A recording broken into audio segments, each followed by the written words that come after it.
Hello again, welcome to another video of the CNC router and hopefully for something else as well. I just brought all the stuff of the CNC router here, including the electric cabinet you can see over there. Now I'm here to do a couple of things. First of all, measuring and installing the energy chains and then measuring all the wires, because after that I need to solder all the connectors that fit right in here. So that's one quite big job still left to do before we can make a test spin of this machine. But I hope that I can make it in the next few days. So we can come soon back and put some power in this thing. And I'm really excited about that. And I think I'm going to do that test spin in here before I dismantle it all, as I mentioned in last video, that I will take everything apart and put thread lock in all the screws, because it is in foreseen future that I can actually take this machine away from here and move it to the shed. It's very likely that I have finally found a place to put my shed, so fingers crossed that it will work out really soon. Thank you all the comments in the QA video. I really appreciate all the effort you guys give me, and I think now I'll just do some work with this thing, and meanwhile you can check out the progress I've made with the boat plans.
Now the energy chains are installed. I still have to figure out where to mount this other end, this moving X-axis gantry. Now it's time to measure all the wiring. So I will start from here, where all the wires go in, and measure how much wire I need to get on all the way to that spindle and all the motors and stuff, and of course the sensor cables and all that kind of stuff. Then I can cut them in the length and put the connectors on either end of those. I already have the motor cables done, so there's these connectors on these motors. So now I need the cable from that connector into that connector on the electrics cabinet. So yeah, that's what's to be done now. And then I also installed the springs here. I think they should be a bit stiffer. It's a bit loose, and this is not fully installed yet. It moves like this, but it feels a little bit too loose right now, so I can quite easily move this. So I may have to get a stiffer springs into this.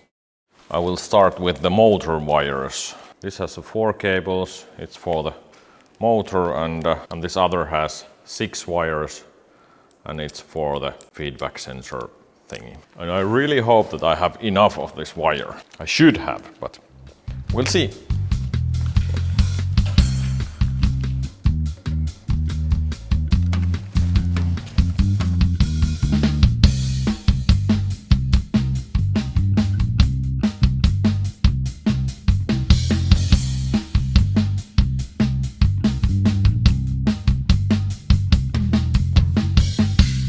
Yeah, I was a little afraid that it would happen.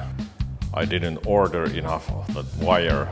There's now wires for that motor, this motor, and that Z-axis motor. but I don't have enough wire for that motor, so I have to order more of these wires. But it's okay, I can now measure how long I need. I can order just the right amount. Bit of a bummer anyway. Now those wires are there. Now I need to get the spindle cable.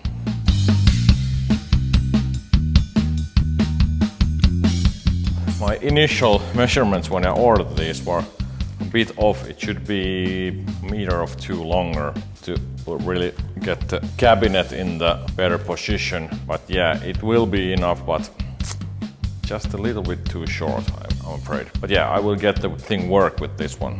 Next, sensor cables cut in the length and then have these connectors as well. Quite a bunch of these.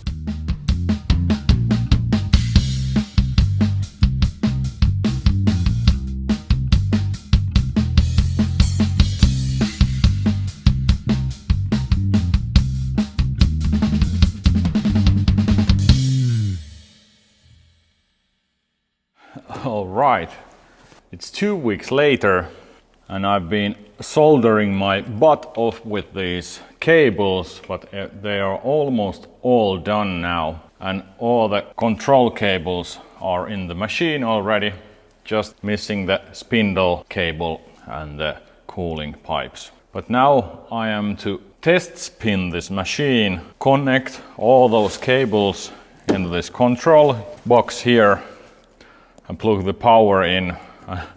We'll see how much there is going to be smoke. And I really hope that all these soldered cable connectors are fine, because it was a tedious job. There was over 200 connectors to solder, 200 wire ends. Not looking forward to that again. But yeah, let's now connect those cables in here and see what happens.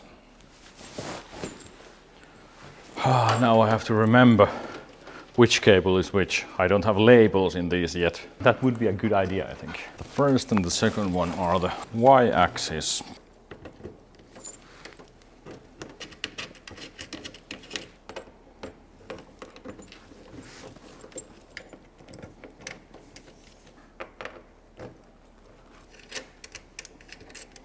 Motors are now connected. Then there is these sensor cables, 4 of them. The Y-axis sensor are still missing. I really have to check which one should be which. I have done them in 3 groups, for the Y-axis, for the X-axis and for the Z. So Z, Z, Z, Z, Z. Oh no, yeah, okay. They are actually in 4 groups. There is 2 groups for the Y-axis, 1 group for the X-axis and 1 group for the Z-axis. So these are only the X and Z. Z, Z, it shouldn't matter which way they go.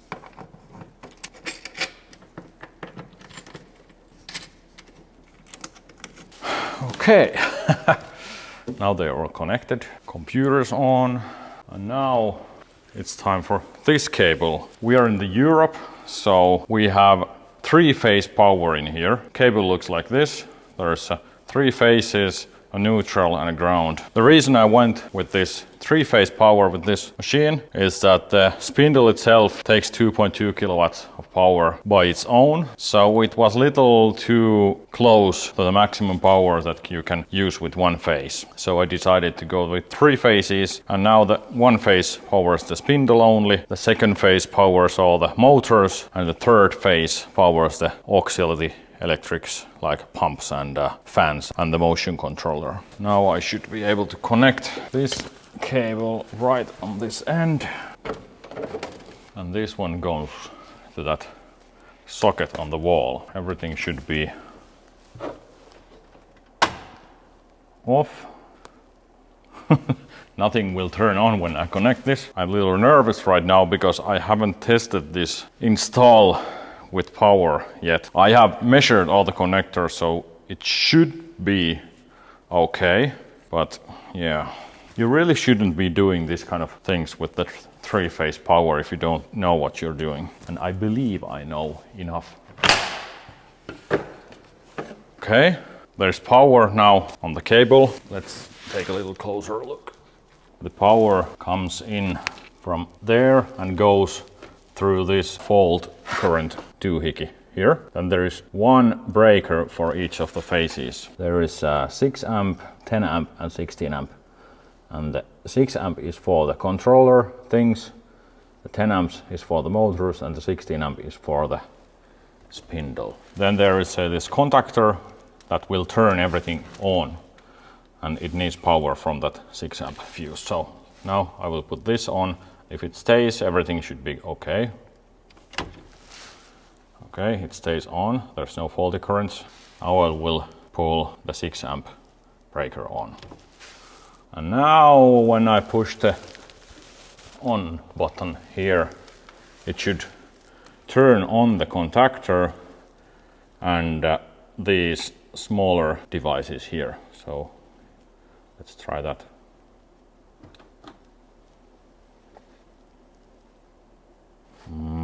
Something happened. The contactor didn't turn on. Oh, then there's one bug with this thing. I need to change this for another kind of device. This emergency button. The power on button currently goes around the emergency off button, but it won't turn on the contactor. It just goes through and powers up. But yeah, now it should work. Yeah, we have power in here. We have power in there, and the fan turned on. Yeah, it works. It actually works. That was weird. There was something maybe wrong with something, because let's try to turn it off. Power off button works. There's something maybe with this 24 volt power supply. It keeps a little noise.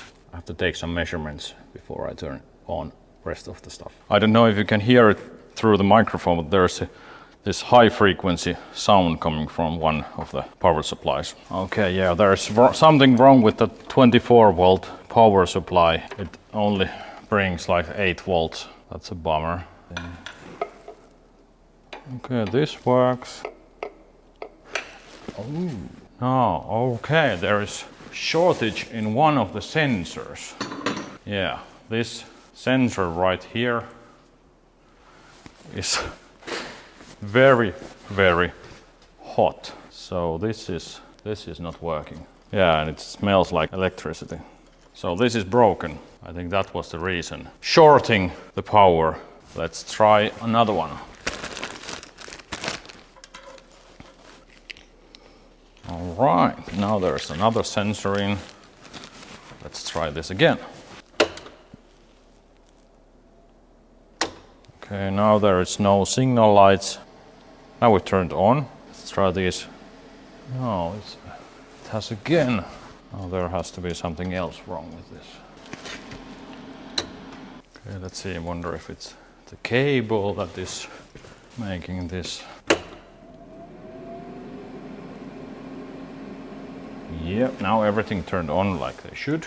Now I will try to connect the sensor. Yeah, it gives signal immediately. There has to be some kind of connection issue with the cable maybe. The sensor is alright, but the cable is wrong. Yeah, now it turned on. Yes, there was a shortage in that sensor for some reason. I will deal that later, but now it turned on like it should. Okay, everything seems to work. The emergency stop works. Yeah. Now let's turn on the power supplies for the motors. They're all green. That's good. Sorry, I'm a little excited. Huh? So yeah. Now all the motor controllers has a green light. All the power supplies have a green light. All my connections are correct, and now I will connect the Ethernet cable for the computer so we can start that application. and try to move this thing. Whoa, I'm a little bit nervous right now.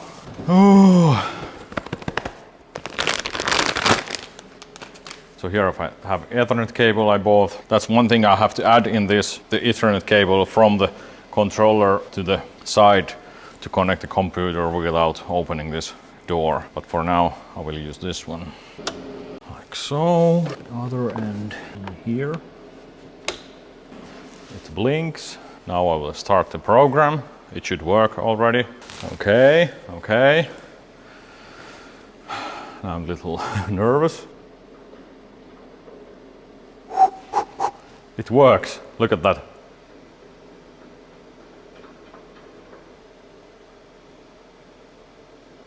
Oh, there's now there is now configuration error. Some cables are wrong. Yeah, now there is this one and that one are connected, and yeah. I haven't labeled these cable connectors here, so yeah, I have to change 2 wires. These 2.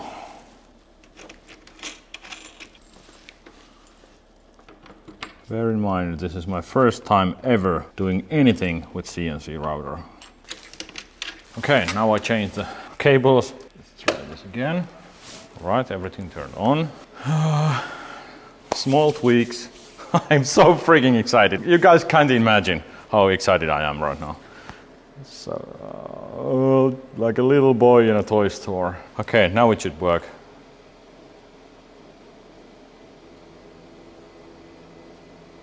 It's freaking moving.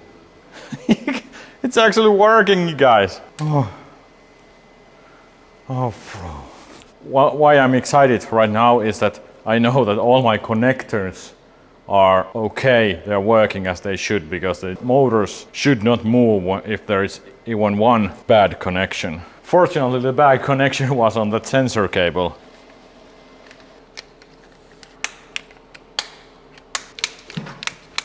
These cable chains are a little full.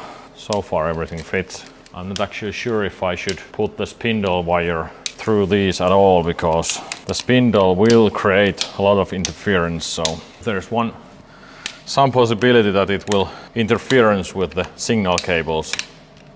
That could be a bad thing. So maybe I will run it separately.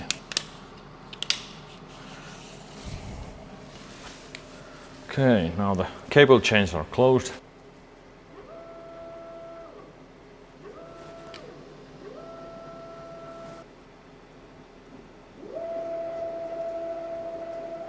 Look at this. Woo! Can you see that? I've been waiting this for 6 months. Okay, let's try a little faster. 60%.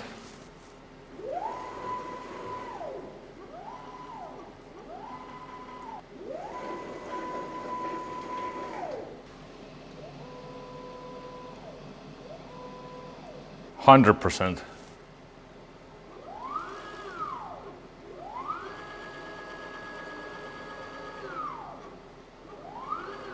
Of course, with current setting, so I haven't calibrated anything yet.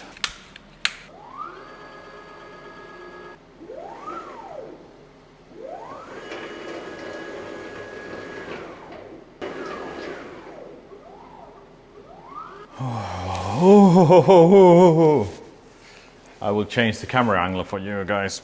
All right, let's try from this angle. Check this out.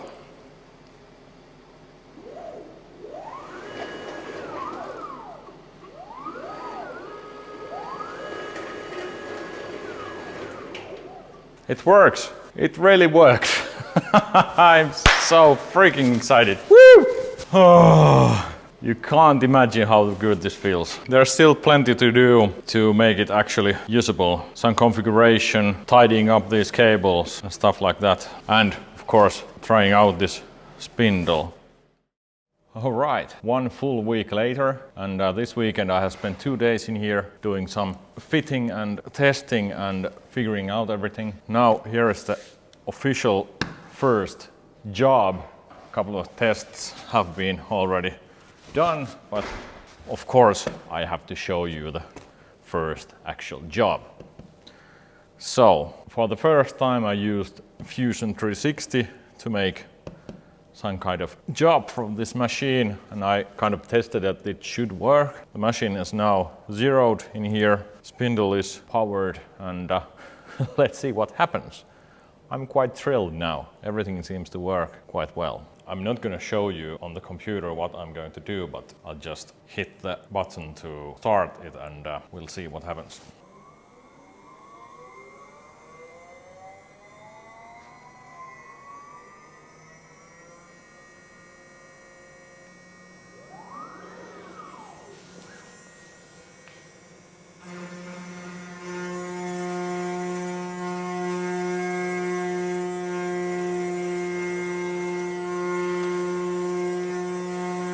As you can tell, the machine is surprisingly quiet.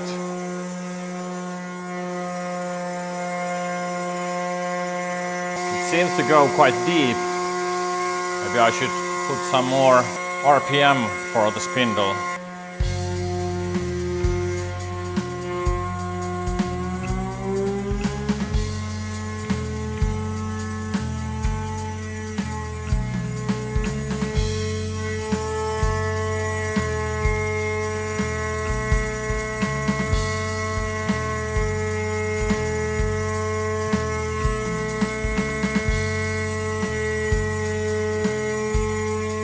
Kind of can guess what's going on here.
Would you take a look at this?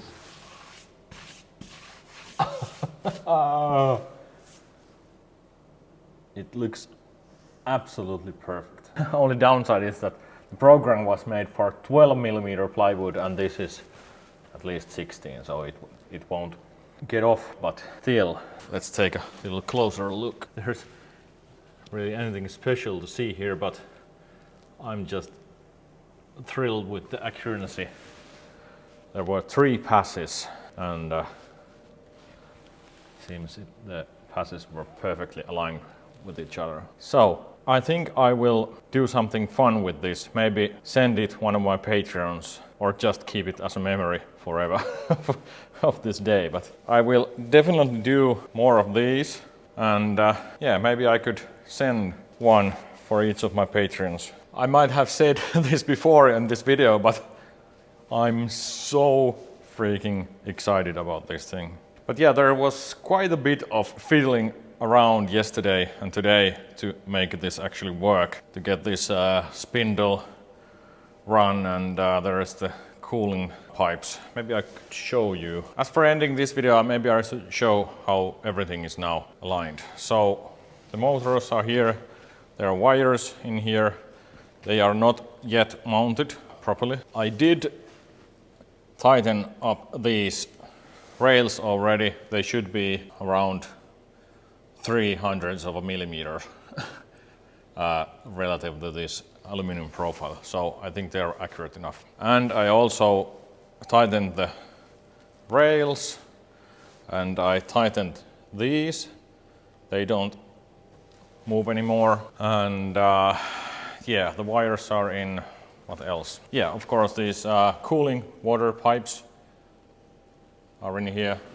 Now, if we take a look at from this side, you can see there's still these wires and things are kind of all over the place. But now it's important just to me to get a feeling how this thing moves and what's important and stuff like that. In here, I have this bucket of water and there's the pump inside. This is electric cable and there's a pumping out and the return line. I just bought this 10-liter bucket for test purposes.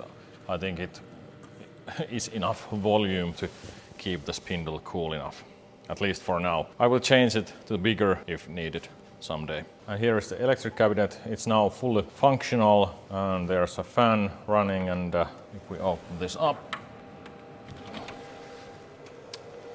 you can see that everything is running, including the spindle, power supply. There is a few things I need still to figure out. One is that the default rotation is wrong, so I always need to come here and push the reverse button and make it run. So I have to figure out how to get that start initially to the right direction. And then I need to change the emergency button. I should have a little different kind of switch here to make it actually work as it should. Yeah, and I also put the Ethernet cable here and mounted it on this side. So now I have a very long cable for the computer, so this thing can be somewhere in the corner and I can use the computer several meters away.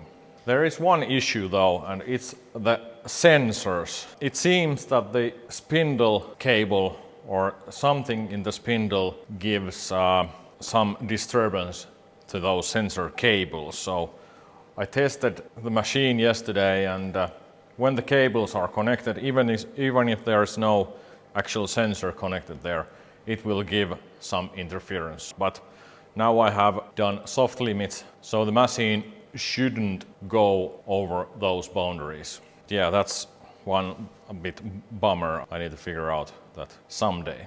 But it works. It really does work, and the accuracy seems to be very, very good. Yeah, I don't know. Maybe that's all for now. Just take a look at that again. Just take a look at that again.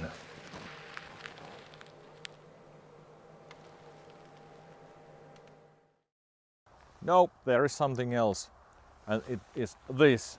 I received the information today that the neighboring town will rent me this very plot for my sailboat build project. So I'm very excited right now. We will start almost immediately building a driveway right over there.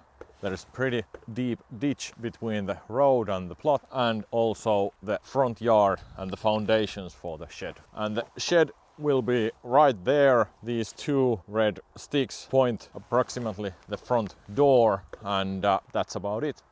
That's all I need. I'm very thrilled right now. Everything is going forward. The CNC started working, and now this, and yeah, this really kicks off right now. If you haven't subscribed yet, do that now and give me a like, and we will see you in the next video, where we're probably going to start this project and do some CNC cutting and boat design and everything like that. And I appreciate every bit of support I can get through this YouTube channel. It has really grown in a way that it gives me kind of a energy and boost to continue this project and make sure I get, well, quality content is maybe too much to say, but content anyway. And if you think you can support this project, feel free to check the Patreon page down in the description. And now it's all for this video. Bye!